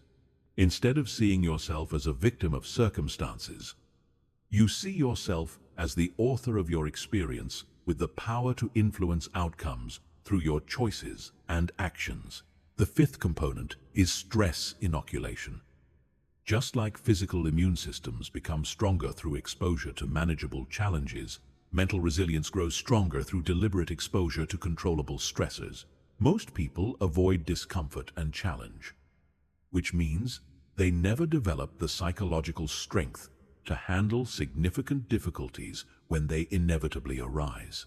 Stress inoculation involves systematically exposing yourself to increasingly challenging situations so you can build confidence in your ability to handle adversity. This might mean taking on projects that stretch your abilities, having difficult conversations you've been avoiding, or pursuing goals that require you to operate outside your comfort zone. Each time you successfully navigate a challenging situation, you build evidence that you can handle difficulty, which makes you more resilient in future situations. The mental fortress also requires what Navy SEALs call compartmentalization. This is the ability to separate your current emotional state from your necessary actions. Even if you're feeling discouraged, anxious, or overwhelmed, you can still take the actions required to move toward your goals. Even if circumstances are challenging or chaotic, you can still focus on what's within your control and make productive decisions. Chapter 14. The reality creation that puts you in complete control. Here's a concept that will fundamentally change how you approach life. You are not a passive victim of circumstances. You are an active creator of your reality. Most people live as if life happens to them, as if their circumstances are determined by forces outside their control, as if their only option is to react to whatever situations arise. But the most successful and fulfilled people understand that while you can't control everything that happens to you, you have tremendous power to influence your environment, your opportunities, your relationships, and your outcomes through conscious choice and strategic action. Reality creation starts with understanding that your external world is largely a reflection of your internal world. Your circumstances mirror your beliefs, your standards, your habits, your decisions, and the energy you consistently put out into the world. If your life feels chaotic and out of control, it's usually because your internal world lacks clarity, discipline, and intentional structure. If your relationships are consistently dysfunctional, it's usually because you haven't developed the self-awareness and emotional skills necessary for healthy dynamics. Most people resist this concept because it requires taking full responsibility for their life experience. And responsibility can feel overwhelming when you're used to blaming external circumstances for your problems. It's easier to believe that your boss is the reason you're unhappy at work than to acknowledge that you chose this job and have the power to choose differently. It's easier to believe that you're unlucky in relationships than to examine the patterns you've been creating and the standards you've been accepting. But this resistance keeps you trapped in victimhood and prevents you from accessing your power to create change. When you blame external circumstances for your problems, you're essentially saying that you're powerless to improve your situation.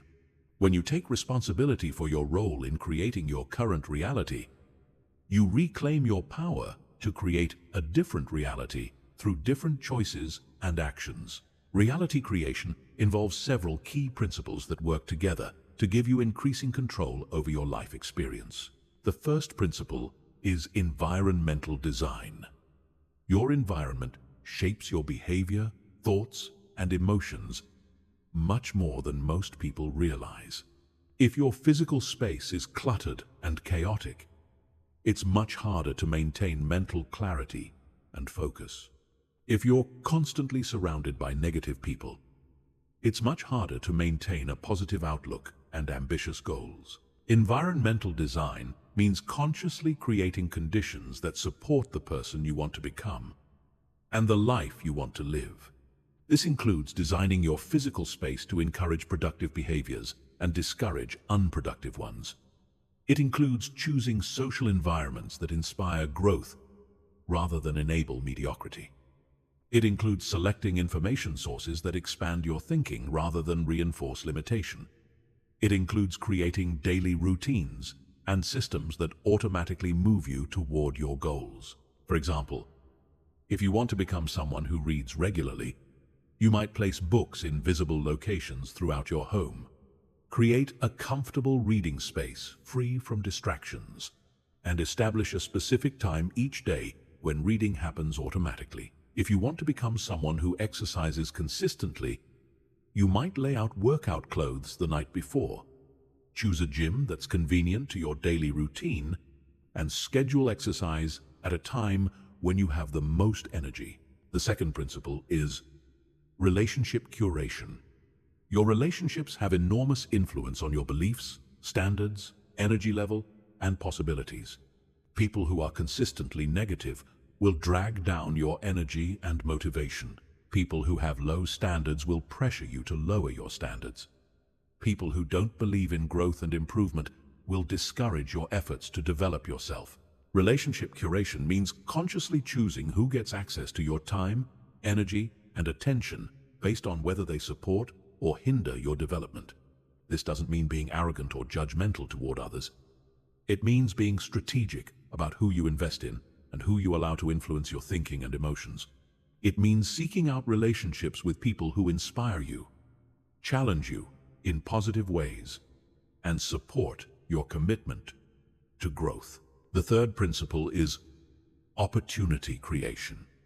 Most people wait for opportunities to appear and then wonder why they feel stuck and limited. But opportunities are rarely just given to you. They're usually created through preparation, positioning, skill development, network building, and strategic action. The people who seem to have all the luck are usually those who have prepared themselves to recognize and capitalize on possibilities that others miss. Opportunity creation means proactively developing skills that will be valuable in the future, building relationships with people who can open doors, positioning yourself in environments where interesting possibilities exist, and consistently taking actions that expand your options rather than limiting them. It means being ready when opportunities arise, rather than scrambling to prepare after they've already passed. The fourth principle is feedback optimization. Most people either avoid feedback entirely or receive feedback, but don't systematically use it to improve their approach. But feedback is essential information that helps you understand what's working and what needs adjustment in your reality creation process. This means actively seeking feedback about your performance, your approach, and your results from people who have expertise in areas where you want to improve. It means measuring your progress consistently so you can identify patterns and trends. It means being willing to acknowledge when something isn't working and adjusting your strategy rather than continuing ineffective approaches out of stubbornness or ego. The fifth principle is compound leverage. Small, consistent actions compound over time into massive results. But most people underestimate this power because they want immediate gratification rather than delayed rewards. Reality creation involves identifying high-leverage activities that create disproportionate returns and then systematically investing in those activities over extended periods. For example, developing strong communication skills creates leverage in every area of life because almost every goal requires the ability to influence, persuade, or collaborate with others. Building a strong professional network creates leverage because relationships often determine which opportunities become available. Developing emotional intelligence creates leverage because self-awareness and interpersonal skills affect every relationship and decision. Reality creation is not about positive thinking or wishful visualization. It's about understanding the factors that influence outcomes and then systematically organizing those factors to increase the probability of achieving your desired results.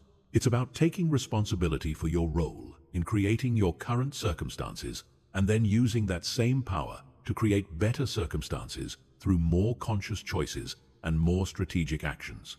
Chapter 15. The unstoppable transformation that makes you legendary. You've reached the point where everything changes. Not because you've absorbed more information or learned new techniques, but because you finally understand the fundamental truth that will determine the quality of your entire life. You are not who you were yesterday, and who you become tomorrow is entirely within your control. Most people never grasp this concept because they're trapped in the illusion that personality, capabilities, and circumstances are fixed. They believe they are who they are, and that's the end of the story. But you now understand that identity is fluid, that capabilities can be developed, and that circumstances can be influenced through conscious choice and persistent action. The unstoppable transformation begins when you make a decision that most people never make. The decision to become completely responsible for your own development, happiness, and success. Not partially responsible. Not responsible when it's convenient. Completely responsible. Which means acknowledging that every aspect of your current life is the result of your past choices, actions, and responses to circumstances. This level of responsibility is terrifying to most people because it eliminates all excuses and external sources of blame, but it's also incredibly liberating because it means you have the power to create different results through different choices. This transformation is unstoppable because it's based on principles that compound over time rather than strategies that depend on external circumstances. When you focus consistently on developing yourself, when you build unshakable confidence through daily self-trust deposits, when you create boundaries that protect your energy and potential, when you surround yourself with influences that support your growth, the momentum builds exponentially. Each improvement creates the foundation for the next improvement. Each success increases your confidence to attempt bigger challenges. Each challenge you overcome expands your sense of what's possible. The transformation is also unstoppable because it changes you at the identity level rather than just at the behavioral level. You're not just trying to act differently while remaining the same person underneath. You're actually becoming a different person. Someone who naturally thinks, feels, and acts in alignment with your highest potential. This identity shift makes positive behaviors feel natural and automatic, rather than forced and temporary. But here's what you must understand about this transformation. It will be tested. The moment you commit to becoming the most powerful version of yourself, everything in your environment will conspire to pull you back to your previous level. People who are comfortable with the old you will resist the new you. Circumstances will arise that challenge your resolve. Your own psychology will generate fear, doubt, and resistance to change. These tests are not punishments or signs that you're on the wrong path.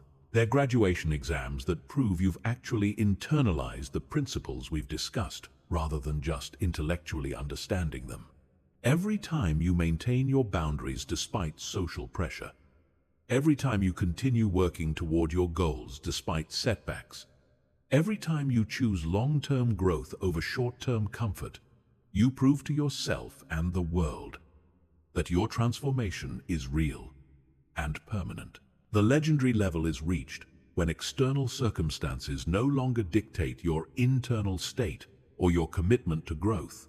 You become someone who can maintain focus during chaos, confidence during criticism, and momentum during setbacks. You become someone who creates value regardless of the environment, who inspires others through your example rather than your words, and who approaches challenges with excitement rather than fear, because you know that every challenge is an opportunity for further development. This level of psychological development is what separates true leaders from followers, creators from consumers, and legends from everyone else. It's not about achieving specific external goals, though those will naturally follow. It's about becoming the kind of person who can achieve any goal they set because they've developed the internal resources necessary for sustained excellence in any area they choose to focus on. But becoming legendary requires what I call obsessive consistency. Most people are consistent when it's convenient, motivated when they feel inspired, and disciplined when circumstances are favorable. Legendary people are consistent, especially when it's inconvenient, motivated, especially when they don't feel inspired, and disciplined, especially when circumstances are challenging. They understand that character is revealed not by how you behave when everything is going well, but by how you behave when everything is going wrong. This obsessive consistency extends to every aspect of your development. You're not just committed to growing when you have time. You're committed to growing every single day, even if it's just for 10 minutes. You're not just focused on your goals when you're motivated. You're focused on your goals, especially when motivation is absent, because you understand that discipline is more reliable than motivation. You're not just working on yourself when it's easy. You're working on yourself, especially when it's difficult, because you know that's when the most important growth happens. The unstoppable transformation also requires what I call exponential thinking. Most people think linearly about their development. They expect progress to be steady and predictable, improvement to be gradual and incremental, and results to be proportional to effort. But exponential thinking recognizes that growth accelerates over time when you're consistent with the fundamentals. Small daily investments compound into massive capabilities. Consistent daily actions create momentum that makes bigger actions possible. Gradual identity shifts eventually reach a tipping point where transformation feels effortless and automatic. This exponential effect means that the person you become through this process will be almost unrecognizable compared to who you are today.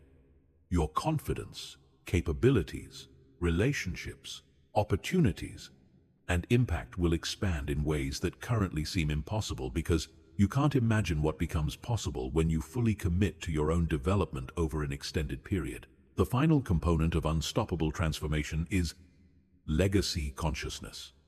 This means recognizing that your commitment to developing yourself is not just about your own fulfillment and success. It's about modeling what's possible for everyone who observes your journey.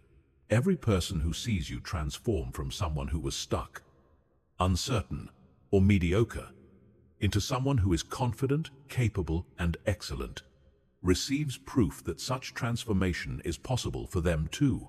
Your growth becomes a gift to everyone in your orbit because it expands their sense of what's achievable. Your success becomes an inspiration that motivates others to pursue their own development.